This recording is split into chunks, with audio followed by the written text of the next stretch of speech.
I'm Ashley Dvorkin for FoxNews.com. Summer has just started, and already there's been a great white shark sighting in Rockaway Beach, one in Cape May, and now a new report states there's a surge in the number of great whites overall.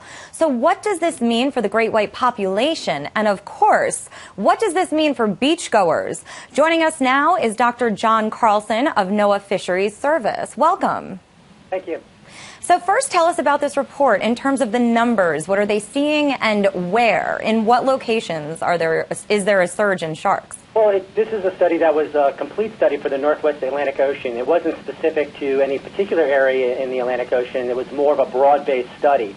And what this study did is we went back and we compiled records of white sharks back to the 1800s to find out a better picture of what the status of white sharks currently is in the Northwest Atlantic Ocean.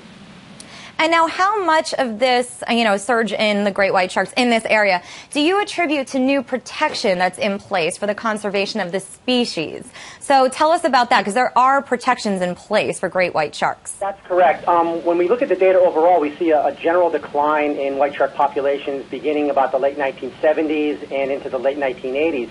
And that was about the time period when commercial fishing for sharks ramped up, and there was also much interest, primarily because of the movie Jaws, related to recreational anglers wanting to go out and capture white sharks. This caused a decline in shark populations, white sharks, and other species as well, in the 1970s and 1980s. Beginning in 1993, NOAA Fisheries established the first federal management plan for sharks, which set aside commercial and recreational limits.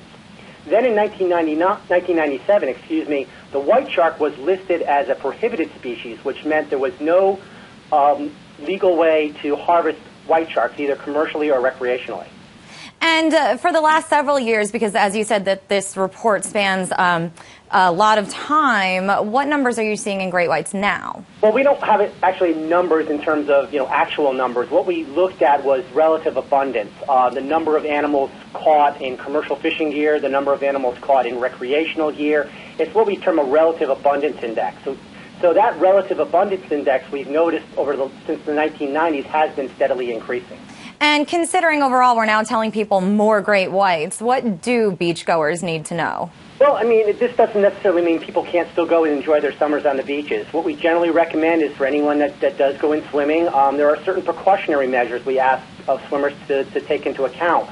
One would be, don't go swimming during times of the day when the visibility might be reduced, where a shark might accidentally confuse you for its natural prey.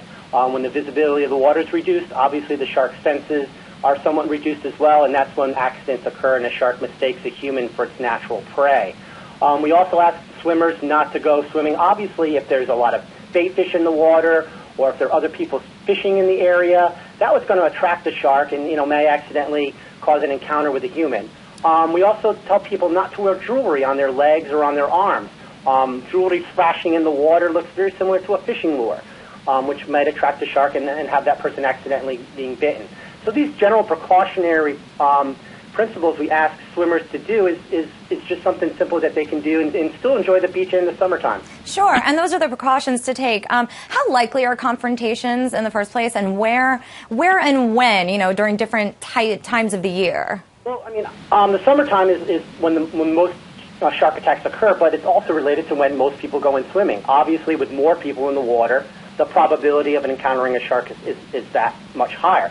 That being said, the likelihood of a shark attack is extremely rare. Here in Florida, where I do most of my research, when people ask me about attacks by sharks, I tell people you have a much better chance of being struck by lightning than you do being attacked by a shark.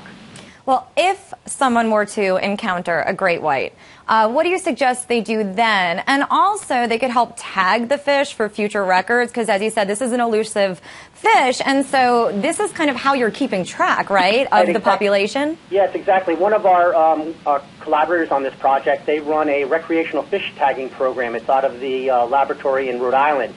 Many recreational anglers participate in this, and if they do catch a white shark, they are sent tags where they can apply to these animals, which gives us information on their migratory movements.